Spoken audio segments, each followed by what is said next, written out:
আল্লাহ রাসূল সাল্লাল্লাহু আলাইহি ওয়াসাল্লাম বলেছেন, ইযা যখন সাল্লাইতুম তোমরা নামাজ পড়বে, আলাল মাইয়িতে জানাজার নামাজ, বা অতঃপর হেদায়েতুন নাহু যারা পড়েছো বন্ধুরা আমার, কাফিয়া যারা পড়েছো তারা বুঝবা আরবি গ্রামার।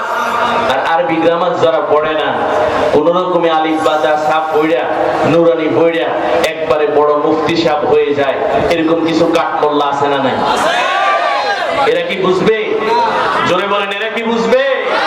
রাসূল বলেছেন, ইজা সাল্লাইতুম আলাল মাইয়িত যখন তোমরা মাইয়িতের জানাজার নামাজ পড়বা, আমার বাবা হতে পারে, মা হতে পারে, দাদা হতে পারে, দাদি হতে পারে, বা অতঃপর হরফে আতফ ফাখলিসু লাহু দুআ, জানাজার নামাজের পর খাস করে তোমরা দোয়া করবা। লিকুল্লি আরবাঈনা ওয়ালিয়ান, নবী বলেন 40 জনের মধ্যে একজন আল্লাহর ওলি থাকে। 40 জন মিলে দোয়া করলে একজন ওলির খাতিরে